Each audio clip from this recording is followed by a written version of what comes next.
चलिए अगला है शासक जहांगीर। अगला मुगल शासक है जहांगीर।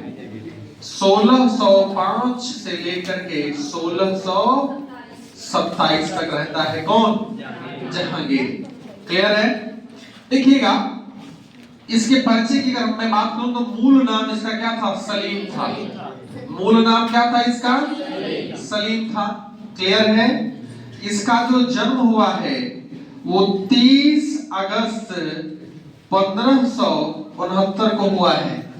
30 अगस्त 1500। पिता का नाम अकबर है। माँ का नाम मरियम उज्जमानी या हरखाबाई या जोधाबाई। ठीक है? क्लियर है? इसका राज्याभिषेक यानी गद्दी पर कब बैठता है?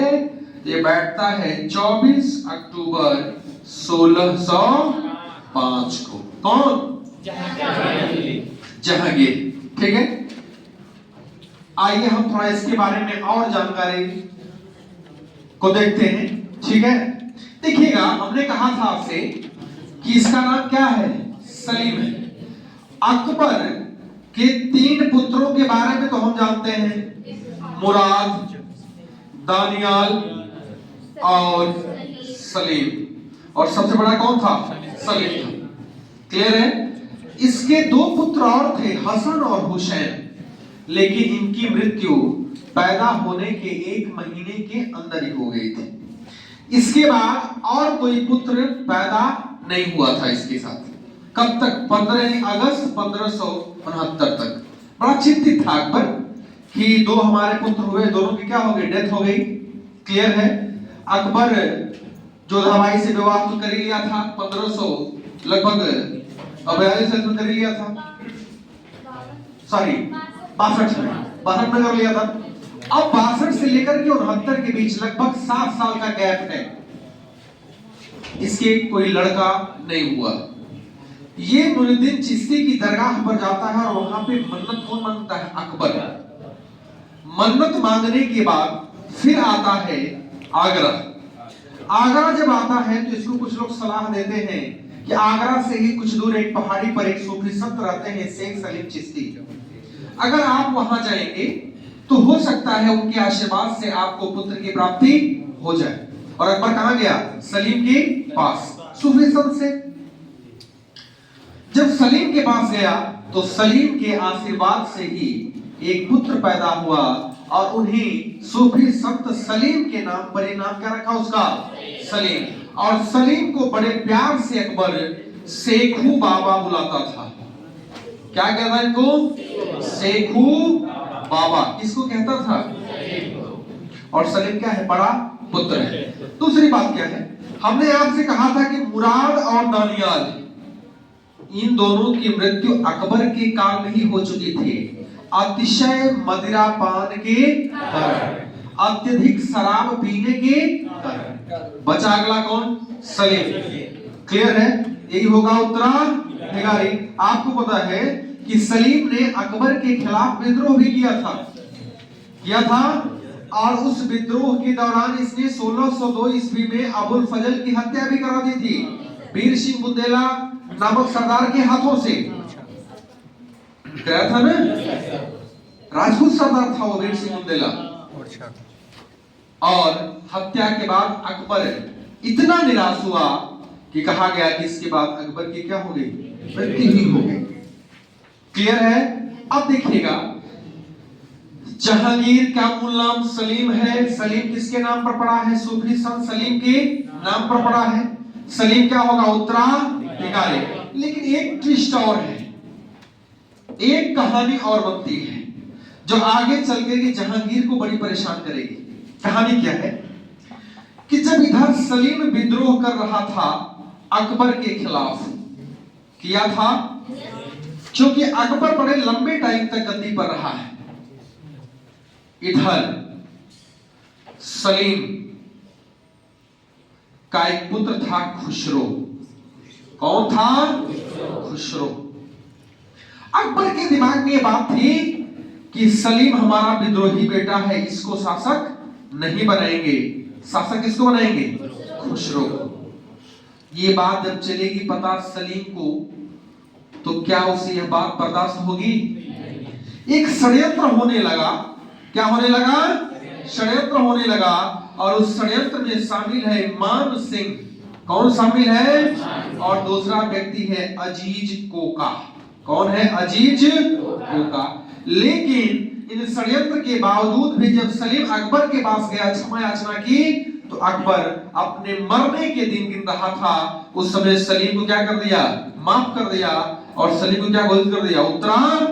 अब बताइएगा कि आगे चल करके खुसरो सलीम में बात बनेगी? नहीं बनेगी ना। अब आइए कहानी में चलते हैं, जो मेन कहानी है। अकबर का पुत्र सलीम जन्म 1569। इसका जो विवाह हुआ, पहला विवाह वो हुआ 1585 में। और हुआ किससे?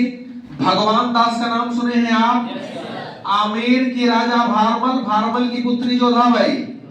जोधाबाई का विवाह अकबर से। भारमल का पुत्र है भगवान दास, जोधाबाई का भाई है। और भगवान दास का पुत्र है मान सिंह, और भगवान दास की एक पुत्री है मानबाई। कौन है? मानबाई से विवाह कौन करता है? सलीम। कब करता है?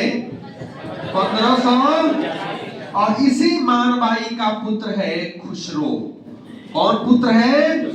यही खुसरो जो जहांगीर से क्या किया है? विद्रोह किया। अब सोचिएगा कि यहाँ जो मान सिंह का हमने नाम लिया है ना, मान सिंह खुसरो का क्या हो जाएगा? मामा। क्या हो जाएगा? और ये जो अजीज कोका है, हालांकि एक ही विवाह तो किया नहीं था, बहुत सारी शादियां थी, बताएंगे भी आपको। उसी में एक शादी और थी, और उस रानी का पिता था अजीज कोका। यानी अजीज कोका का दामाद कौन था? खुसरो। कौन था? अब यहाँ पे मान सिंह अजीज कोका अकबर का साथ, सलीम का साथ देंगे कि खुसरो का साथ देंगे? खुसरो का साथ देंगे।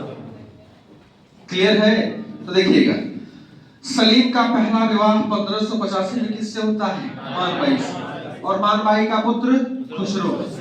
क्लियर है? कहा गया कि खुसरो की विद्रोही प्रवृत्ति को देखकर ही मानबाई ने अधिक मात्रा में अफीम का सेवन करके आत्महत्या कर ली। तो पहले बीवी का काम खत्म। क्या कर ली? सुसाइड कर ली। देखिएगा 1586, हालांकि 85 में जिंदा ही थी, फिर 1586 में, चूंकि आपको पता है कि रानियां एक नहीं कई होती थी लोगों की, ठीक है। तो 1586 में राजा उदय सिंह की एक पुत्री थी जगत गोसाई। कौन थी? जगत। इनसे विवाह किसने किया? सलीम ने। और इनसे जो पुत्र पैदा हुआ उसका नाम था खुर्रम, जिसे आगे चलकर के शाहजहां कहा गया। क्लियर? जहांगीर के 5 पुत्र थे। क्लियर है? खुसरो, खुर्रम, जहांदार, शहरयार, ठीक है। और एक और पुत्र था, वो ख्याल नहीं आ रहा है, ठीक है, वो नाम दिमाग में नहीं आ रहा है। जैसे एक है शहरयार, सबसे छोटा, हाँ, परवेज है। तीसरा कौन है? खुसरो। चौथा खुर्रम। और 5वां है जहांदार। तो 5 पुत्र किसके थे? सलीम के थे। क्लियर है? सलीम को शेखू बाबा कौन कहता था? अकबर कहता था। सलीम की पहली पत्नी का नाम मानबाई से कौन पुत्र पैदा हुआ था? अकबर का पहला विद्रोही जहांगीर का पहला विद्रोही पुत्र। दूसरी शादी किससे हुई? जगत। इससे होने वाला पुत्र, उसको उपाधि क्या थी? शाह। अब देखिएगा, जो खुसरो है, खुसरो मान सिंह का क्या है? भांजा है, ठीक है। अकबर जिस समय मृत्यु सैया पे था, उस समय अकबर ने खुसरो को क्या बनाना चाह रहा था? उत्तराधिकारी। इस बात को लेकर क्या करेगा? सलीम नाराज होगा, और नाराज होने के बाद कहा गया अकबर के पास, और अकबर से इसने क्या मांगी? क्षमा मांगी। अकबर ने क्या कर दिया? क्षमा कर दिया। और अगला उत्तराधिकारी कौन बन गया? सलीम। क्लियर है? सलीम का नाम जहां जब ये गद्दी पर बैठा 24 अक्टूबर 1605, तो इसका जो नाम हुआ नूरुद्दीन मोहम्मद जहांगीर बादशाह गाजी। बादशाह गाजी के नाम पर कहां बैठा है ये? गद्दी पे। क्लियर है? नाम से क्या हुआ? नया नाम नूरुद्दीन मोहम्मद जहांगीर बादशाह। कब बैठा गद्दी पे? गद्दी पर बैठने के बाद, गद्दी पर जब बैठा तो 1606 ईस्वी में खुसरो ने क्या कर दिया? विद्रोह कर दिया। वही खुसरो किसका पुत्र है? जहांगीर का पुत्र, बड़ा पुत्र है ना। देखिएगा, जहांगीर को पता था कि खुसरो कभी न कभी विद्रोह जरूर करेगा, क्योंकि वह हमारे समानांतर अकबर ने उससे उत्तराधिकारी घोषित करने का प्रयास किया था। इसलिए वह हमेशा खुसरो पर क्या रखता था? नजर।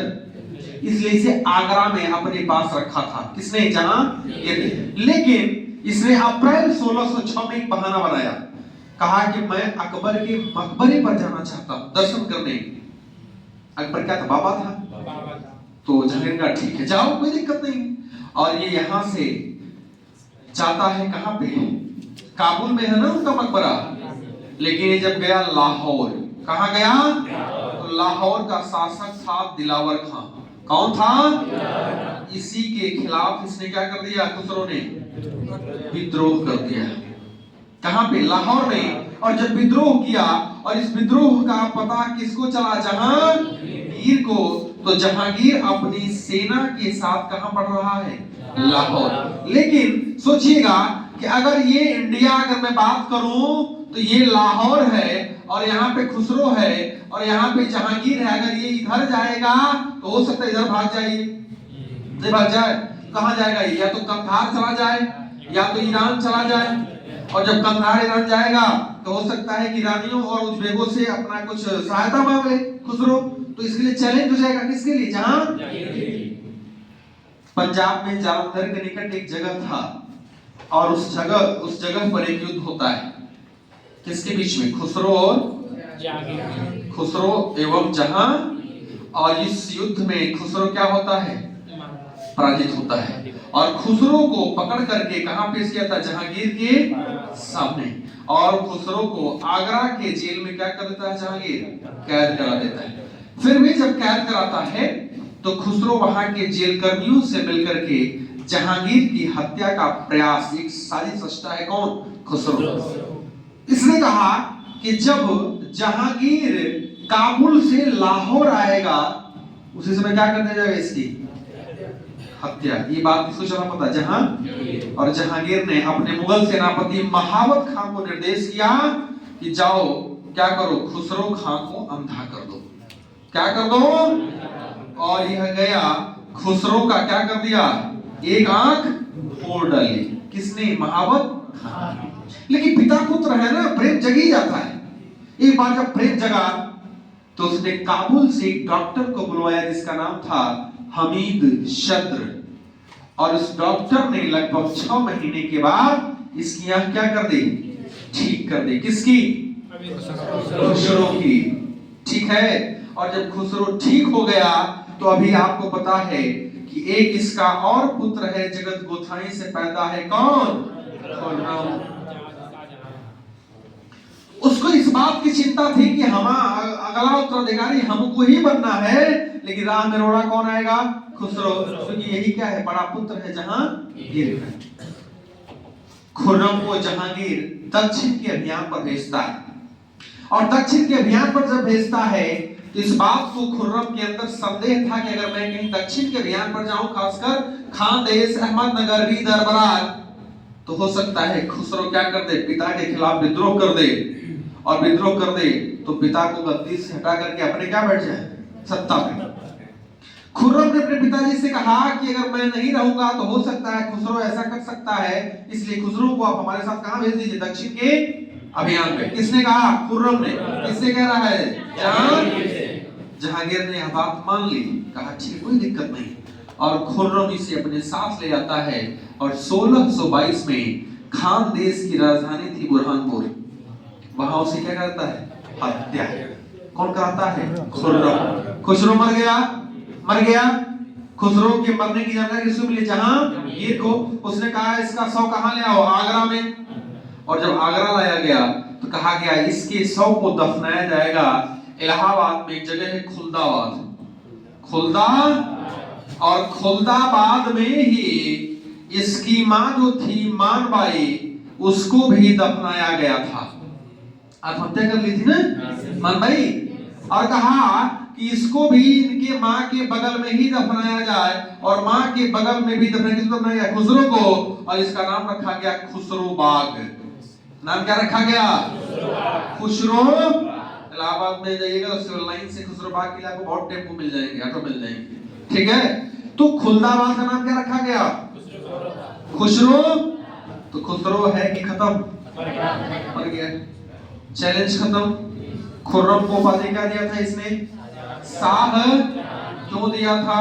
क्योंकि दक्षिण में एक प्रांत था अहमदनगर, और वहां का शासक था मलिक अंबर।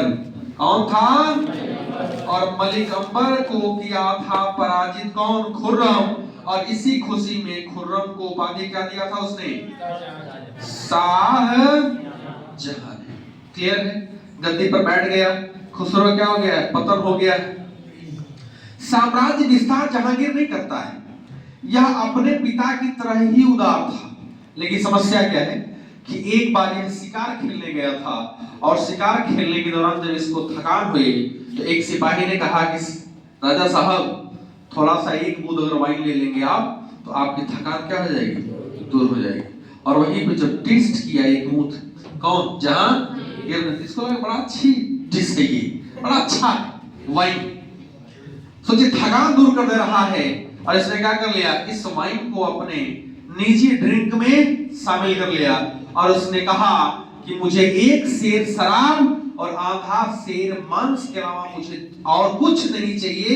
यही मेरे जीवन में अगर रोज मुझे पढ़ने मिल जाए तो इससे बड़ा आनंद मेरे लिए और कुछ। ये कथन किसका है? जहांगीर का। क्लियर है? अब देखिएगा कि इधर गद्दी पर बैठा है जहांगीर, इधर खुसरो खां भी मर गया है, खुर्रम की उपाधि शाहजहां है, खुर्रम का वर्चस्व बढ़ रहा है, यह उदार प्रवृत्ति का है, मांस मदिरा का सेवन कर रहा है। लेकिन एक बात और है, कहा गया कि न्यायप्रियता के लिए जहांगीर जाना जाता था। इसने अपने किले से यमुना नदी के किनारे एक पत्थर था, उस पत्थर और किले के बीच में 30 गज लंबा सोने की जंजीर लगवाया था, जिसमें 60 घंटियां थी, और अगर जो व्यक्ति उस घंटी को बजाता था उसे न्याय तुरंत मिलता था। ये बात किसकी है? जहांगीर गद्दी पर बैठने के बाद ही 12 अध्यादेश को जारी किया था, और इन 12 अध्यादेश की चर्चा उसकी एक आत्मकथा है, तुझके ए जहांगीर। हालांकि लिखा इसने है, लिख नहीं पाया है, पूरा किया है इसे मौत बिंद खां ने। किसने पूरा किया है? मौत बिंद खां ने। क्लियर है? ये जो 12 अध्यादेश को जारी किया था जहांगीर ने गद्दी पर बैठने के बाद ही, उस अध्यादेश में इसने कहा कि सड़कों पर कोई चोरी और डकैती नहीं होनी चाहिए। इसने कहा कि जो जकात है, जो तमगा टैक्स हमने लगा रखे हैं इसके पहले, ये सब क्या कर दो? समाप्त कर दो। इसने कहा यदि कोई मर जाता है व्यक्ति तो उसके उत्तराधिकारी को उसकी संपत्ति सौंप दो। हम यानी प्रशासन या सत्ता किसी से जबरदस्ती उसकी संपत्ति पर कब्जा नहीं करे। इसने कहा कि बृहस्पतिवार के दिन हमारा राज्याभिषेक हुआ है और रविवार के दिन अकबर की मृत्यु हुई है। कहा कि बृहस्पति और रविवार 2 दिन मांस भक्षण हमारे प्रजा के बीच में नहीं होना चाहिए। ये अध्यादेश किसे जारी करवाए थे? जहांगीर। उधर आपको पता है कि अकबर की बीबी है सलीमा बेगम, पता है ना? पहले किसकी पत्नी थी? बैरम। इसके बाद फिर विवाह किसने किया? अकबर मर गया, सलीमा बेगम जिंदा। एक नया मोड़ आ रहा है किसके जीवन में? जहांगीर। इधर मानबाई से विवाह कर लिया है, आत्महत्या कर ली, जगत गोसाई से भी विवाह कर लिया है, एक और उनकी वाइफ थी अनारकली, नाम सुना ना? अनारकली का नाम मन में आते लगता है वो बहुत बड़ा परी, एकदम सुंदर, एक इमेजिनेशन रहता है दिमाग में। लेकिन अनारकली इनकी रजिस्ट्रीकृत वाइफ नहीं थी, समझ रहा ना? इससे विवाह होता है तो रजिस्टर में मेंटेन हो जाता है, ये पति और ये पत्नी, एक जिसे प्रेयसी कह सकते हैं, प्रेयसी, बिना विवाह किए भी वो आपके क्या है, प्रेमिका है। ऐसा कौन था? अनारकली। कहा गया कि अनारकली के मरने के बाद जब उसे दफनाया गया तो जहांगीर वहीं खड़ा होकर के कह रहा है कि हे ईश्वर, अगर यह मुस्कुराता हुआ चेहरा मुझे फिर से दिख जाए तो मैं कयामत के दिन तक ईश्वर का क्या करूंगा, धन्यवाद करूंगा। ये बात किसने कहा है? क्या करें? तो सबको पता है कि मरने के बाद कोई आता है क्या, वो चेहरा मुस्कुराएगा? अरे हिंदू है जला दिए जाओगे, मुस्लिम है तो दफना दिए जाएंगे, तो फिर चेहरा कहां से मुस्कुराएगा? लेकिन फिर उसने कल्पना की कि अगर ऐसा चेहरा अगर मुझे फिर दोबारा दिख जाए तो मैं कयामत के दिन तक ईश्वर क्या करूंगा। किसने कहा है? एक नया मोड़ आता है इसके जीवन में, नूर जहां का। किसका आता है? नूर। बड़ी इंटरेस्टिंग कहानी, किसका? जहांगीर और नूर।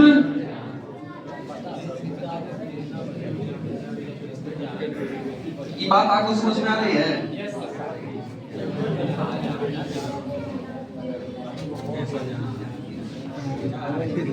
चलिए अगला है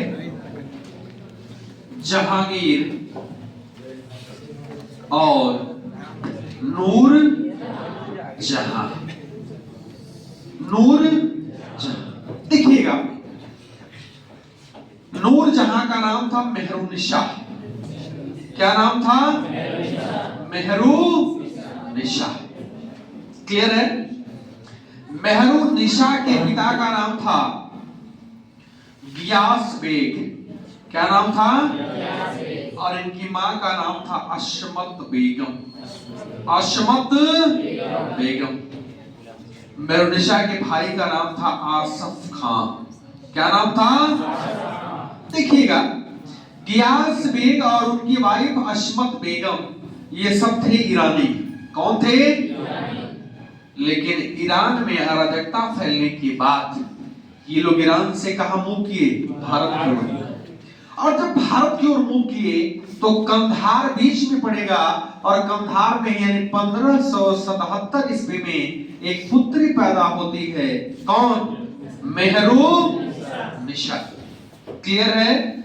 अब देखिएगा, एक गियास बेग आता है भारत, और भारत आने के बाद ये अकबर के दरबार में पेश होता है। अकबर के दरबार में पेश होता है और अकबर इसे बंगाल का क्या बनाता है? दीवान। किसको? Mirza Geass bag. क्लियर है? अभी कहां चली जाएगी? बंगाल। कहां चली जाएगी? बंगाल। 1594 यानी 1577 में जन्म है, और 1594 यानी 17 साल की उम्र में इसका विवाह होता है अली कुली नाम के व्यक्ति से। किसका होता है विवाह? मेहरुनिशा का। क्लियर है? विवाह होता है, और विवाह होने के बाद इनसे एक पुत्री पैदा होती है जिसका नाम है लाडली बेगम। क्या नाम है? लाडली बेगम। क्लियर है? अब देखिएगा कि इधर 1607 में 1600 किसकी हत्या हो जाती है? अली कुली की। और जब अली कुली की हत्या हो जाती है तो जो लाडली बेगम इसकी पुत्री और मेहरुनिशा विधवा हो गई। जहांगीर ने मेहरुनिशा और लाडली बेगम को कहां बुलवा लिया? आगरा। कहां बुलवा लिया? आगरा। और जब आगरा आ गई तो इसको सलीमा बेगम की सेवा में किसको नियुक्त किया गया है? मेहरुनिशा। क्लियर है? विधवा भी है, दासी भी है। नौकर है ना, और किसकी सेवा में नियुक्त है? अब देखिएगा, अगर आप बात करिएगा मेहरुनिशा की, तो वास्तव में बहुत सुंदर थी। सुंदरता के साथ साथ इसकी जो बुद्धि थी वो बहुत ही तीक्ष्ण बुद्धि वाली थी। चारित्रिक प्रबलताएं भी इसके अंदर ज्यादा थी। यहां तक कि यह पुस्तकों को पढ़ने की बड़ी शौकीन थी। कौन? मेहरुनिशा। लेकिन होता है ना, त्योहार पे पुरुषों की अपेक्षा महिलाएं ज्यादा सस्ती समझती हैं। ऐसा है? ऐसा है ना? और देखिएगा, जो मेहरुनिशा है, श्रृंगार, पहनावा, यानी आधुनिक श्रृंगार और पहनावा का आविष्कारक भी किसको माना जाता है? एक त्योहार है ईरानियों का, नौरोज। कौन त्योहार है? और नौरोज के त्योहार पे सज संवर के कौन थी? मेहरुनिशा। तब तक जहांगीर की क्या होती है? इससे भेंट हो जाती है। ठीक है? और भेंट होने के बाद जहांगीर एक ही नजर देखता है, एक नजर इधर से और एक नजर इधर की नजर जब उसको देख रही है मेहरुनिशा को, तो नजर थोड़ी शर्माई, और शर्माने के बाद लग गया पता जहांगीर को कि बात लग रहा है अब बन जाएगी। दोनों के बीच में क्या हो गया? प्रेम। एक तरफ दासी, एक तरफ राजा। अब कौन नहीं चाहेगा? एक तो विधवा भी, नौकर भी, और शहंशाह के साथ रिश्ते, कौन नहीं चाहेगा? नहीं चाहेगा। यानी कहने का मतलब यह है कि इधर जहांगीर और कौन है? मेहरुनिशा। जब नौरोज के त्योहार पे देखा तो मोहित हो गया। कहा कि हमारे महल में इतनी सुंदर तो कोई और रानी नहीं। तो कहा कि उपाधि देंगे तुम्हें, नूर ए महल। नूर ए महल, यानी हमारे महल में ऐसा कोई नूर नहीं है। नूर का मतलब ज्योति, ज्योति का मतलब सुंदरता। तो मेहरुनिशा कह रही कि अभी इतना ही क्या देखें, अरे जब शादी होगी दुल्हन बनेंगे तब और देखिएगा। और जब शादी हुआ किसी नूर ए महल से, तो जब और सजी सवरी तो कहा तो गड़बड़ हो गया। अभी महल की रानी नहीं है ये, जहानी इससे सुंदर तो दुनिया में कोई नहीं है। कहा एडिट करो, क्या नाम रखो इसको? नूर जहां। यानी एक तरफ जहांगीर दुनिया का रक्षक, एक तरफ नूर जहां दुनिया की सबसे सुंदर औरत, और इसकी उपाधि चेंज कर दिया। क्या रख दिया? नूर जहां। क्लियर है? यानी मेहरुनिशा से क्या बनी थी पहले, अब क्या बन गई? नूर जहां। और 1611 में विवाह होता है किसके किसके बीच में? जहांगीर और नूर। कहा गया कि जब नूरजहां से विवाह किया तो यह इसकी 20वीं पत्नी थी। कौन? कौन? नूरजहां। इसके पहले आप देख ही लिए हैं, कुछ वाइफ का नाम आप समझ ही लिए, देख ही लिए। अब जब इससे विवाह हो जाता है तो विवाह होने के बाद इधर जहांगीर है, एक तरफ नूरजहां है, एक तरफ खुर्रम है। कौन है? खुर्रम है। ठीक है, खुर्रम राजकुमार है, जहांगीर के ज्यादा करीब है। और जब जहांगीर के ज्यादा करीब है और जहांगीर ने एक विवाह फिर किससे कर लिया? नूर। अभी बताइएगा कितने उम्र में अगर बाबूजी लोग विवाह करें तो पसंद आएगा किसी को? आएगा? नहीं ना आएगा पसंद। अब तीसरा विवाह करें तो और नहीं पसंद आएगा।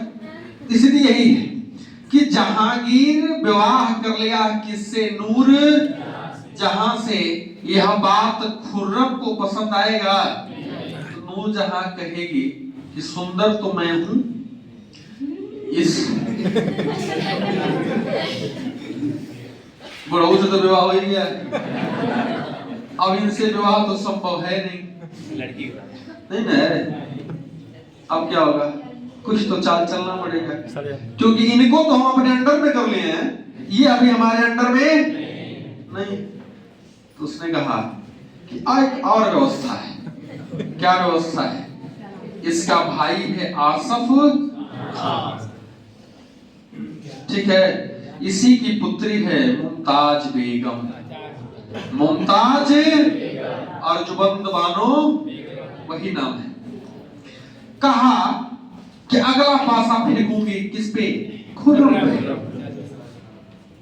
और ये पासा सही में फेंका। कहा कि पुरुष है, इसको पैसा तो है, इसके पास शराब तो है, लेकिन वाइफ नहीं, कमजोरी। क्या किया इसने? अपने भतीजी से विवाह किसका करा दिया? और जब खुर्रम का विवाह करा दिया तो अब ये भी उसके अधीन और खुर्रम भी उनके। अब नूरजहां के रास्ते में कोई कांटा है? अब जब नूरजहां के रास्ते में कोई कांटा नहीं है तो नूरजहां के अधीन जहांगीर भी हैं, खुर्रम भी हैं। क्योंकि सुंदर तो बहुत है, लेकिन सुंदरता एक शासिका या शासक का कोई आवश्यक गुण नहीं है। रजिया सुल्ताना शासक थी, बेशक महिला थी, अगर वो महिला नहीं रही होती तो शायद उसका नाम आज स्वर्णिम अक्षरों में लिखा गया होता।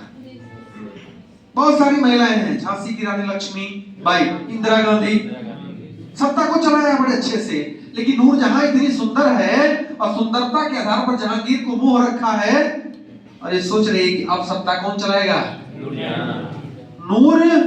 और नूरजहां ने एक गुट तैयार कर लिया जिस गुट का नाम है जुंटा, JUNTA, जुंटा ग्रुप।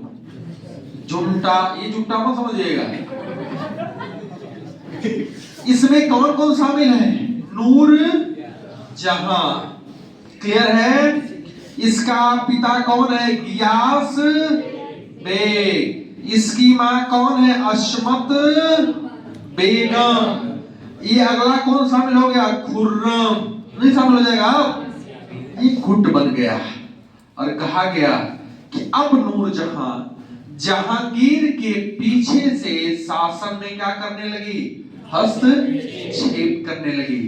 और हस्तक्षेप यहां तक हो गया कि जहां साइन जहांगीर करता था जिस प्रपत्र पे, उसी के बगल में नूरजहां भी साइन करती थी।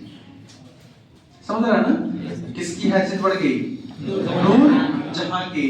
और एक गुट बन गया, कहां में? सत्ता में। और जब एक गुट बन गया तो इसने क्या किया नूरजहां ने कि जो इसकी पुत्री थी लाडली बेगम, इसका विवाह करा दिया शहरयार से। किससे करा दिया? और शहरयार जहांगीर का सबसे छोटा पुत्र था, लेकिन निर्बल और अयोग्य शासक था। क्लियर है? अब देखिएगा, इधर खुर्रम है, खुर्रम की वाइफ है अर्जुमंद बानो। अभी कह रहा है, वाइफ कह रही है किससे? हस्बैंड से, खुर्रम से, कि क्या नूरजहां के अधीन काम कर रहे हो? अरे जहांगीर को हटाओ और खुद सत्ता पर बैठ जाओ। यानी अब क्या होगा? इस गुट में विद्रोह। खुर्रम की अपनी महत्वाकांक्षा, नूरजहां की अपनी महत्वाकांक्षा। जब दोनों की महत्वाकांक्षा टकराएगी तो सफलता किसी एक को ही मिलेगी। अब क्या किया कि खुर्रम ने जहांगीर के खिलाफ क्या कर दिया? लाहौर में विद्रोह कर दिया। और जब लाहौर में विद्रोह कर दिया तो खुर्रम का एक करीबी है महावत खां। कौन है? महावत खां खुर्रम का करीबी है। महावत खां ने 1626 में लाहौर में ही रावी नदी के किनारे क्या कर लिया? जहांगीर को, नूरजहां को और आसफ खां को क्या कर लिया? बंदी बना लिया। क्या कर लिया? और बंदी बनाने के बाद लाहौर जेल में कैद करा दिया। नूरजहां तो खिलाड़ी थी, किसी तरीके से फंसा लेती किसको? जहां ये को खुद कला मालूम नहीं था। जब ये जेल में गई तो जो जेल का अधीक्षक था उससे भी मामला धीरे बनने लगा, किसका, जहां का। और जब मामला बनने लगा तो जेल का अधीक्षक थोड़ा सा उदार हुआ, कहा कि ठीक है, और वहां से क्या कहीं लोगों को छोड़ दिया। क्या कर दिया? जेल से छोड़ दिया। और जहांगीर लाहौर से कहां गया? कश्मीर। कहां गया? लेकिन लाहौर का जो मौसम है कश्मीर के मौसम में अंतर है, और जब कश्मीर गया ठंडक का असर हुआ, जिसको क्या हो गया? दमा, सांस की बीमारी है। और फिर यह कश्मीर से कहां आ रहा है? लाहौर। और लाहौर में आते समय भीमबर के करीब 1627 में से क्या हो गई? मृत्यु हो गई। और लाहौर के शहादरा में ही से क्या कर दिया गया? दफना दिया गया। और यहीं पे आगे चल करके नूरजहां ने क्या बनवा दिया? जहांगीर का मकबरा। और आज जहांगीर का मकबरा कहां है? पाकिस्तान। क्लियर है? ये बात समझ में आ गई है? अब कुछ और बातें समझते हैं इसके बारे में। जहांगीर को चित्रकला बहुत अच्छी आती थी, बड़ा इंटरेस्टेड था चित्रकला में। और इसके दरबार में आगा राजा, गोवर्धन, विशन दास, मोहम्मद मंसूर, मोहम्मद नासिर जैसे कुछ प्रमुख चित्रकार रहा करते थे। कहा गया कि जो आगा राजा है उसके नेतृत्व में जहांगीर ने आगरा में एक चित्रणशाला भी बनवाया था। जहांगीर ने कहा कि यदि कोई चित्र, चाहे वह जीवित व्यक्ति ने बनाया हो चाहे वो मर गया, उस चित्र को देख करके मैं बता सकता हूं कि यह चित्रकारी किस व्यक्ति की है। इस स्तर का वो आर्टिस्ट था। कौन? जहांगीर। उसने कहा फिर भी अगर इस चित्रकारी में आंख किसी और ने बनाई हो, भौं किसी और ने बनाया हो, मुंह किसी और ने बनाया हो, तो भी मैं बता सकता हूं कि आंख किसने बनाया है और भौं किसने बनाई है। ये तुझके ये जहांगीरी में यानी अपनी आत्मकथा में कौन लिखा है? जहांगीर। हमने कहा कि जहांगीर के काल की अगर बात करिएगा तो पुर्तगालियों का शासन भारत में जम चुका है। अंग्रेज भी भारत में धीरे 16, यानी आपको बताया कि अंग्रेजी ईस्ट इंडिया कंपनी की स्थापना 1600 में हुई थी ना, 1600 में। और ये टाइम कब का है? 1605 से 1627 तक का है ना। तो पुर्तगाली भी अपना पांव अस्थायी रूप से जमा चुके हैं, अंग्रेज भी भारत आ ही रहे हैं। और उसी समय आपको पता है कि सबसे पहले कैप्टन हॉकिंस 1608 ईस्वी में अकबर के नाम से एक प्रपत्र लेके कहां दाखिल हुआ? जहां। और उस समय ब्रिटेन का जो था राजा जेम्स प्रथम, कौन था? जेम्स। तो पहला अंग्रेज कौन है? हॉकिंस। किसके काम में आया है? इसके बाद सर टॉमस रो। इसके बाद कौन आया है? Sir Thomas. इसके बाद आया है अगला फिंच। कौन आया है? और चौथा है एडवर्ड टेरी। एडवर्ड। तो पहला हॉकिंस, दूसरा रो, तीसरा फिंच और चौथा है। ये चारों अंग्रेज किसके काल में आए हैं? जहांगीर के। क्लियर है? कहा गया कि जहांगीर के काल में ही दक्षिण भारत में पहली बार तंबाकू की खेती का प्रचलन शुरू हुआ। क्लियर है? अच्छा, ये तंबाकू की खेती कौन लाया था? पुर्तगाली लाया था। कहां से लाया थे? दक्षिण अमेरिका से। और सबसे पहले भारत में कहां पे इसका इस्तेमाल किया गया? कहां पे? दक्षिण भारत में। और तंबाकू की खेती की शुरुआत किसके काल में हुई है? जहांगीर के काल। ये बात आपको समझ में आ गई? तो आप देखिएगा जहांगीर की जब मृत्यु हो गई तो अगला कौन शासक आएगा? शाह। अब इधर जो नूरजहां से विवाह कर लिया है, नूरजहां के पिता हैं कौन? गियास बेग। कौन है? और आपको पता है कि जहांगीर के क्या है? ससुर हैं। और जब जहांगीर के ससुर हैं तो आपको पता है कि जो दामाद और ससुर का रिश्ता होता है बड़ा घनिष्ठता का होता है। साला और बहनोई का रिश्ता जो बड़ा घनिष्ठता का होता है, नहीं होता है? नहीं होता है? अभी नहीं चलेगा पता, जब समय आएगा तब चलेगा पता। अपना भाई मांगेगा 5,000 रुपए से, मेरे पैसा ही नहीं है। अगर बीबी का भाई मांगते 10,000, मैं तुरंत भेज रहे हैं। ये बात आप जब उस स्तर पहुंचेंगे तब समझ में आएगा, ऐसा नेचर होता है। कौन है इसका पिता? गियास बेग। इसको एक उपाधि दिया है इत्मादुद्दौला का। क्लियर है?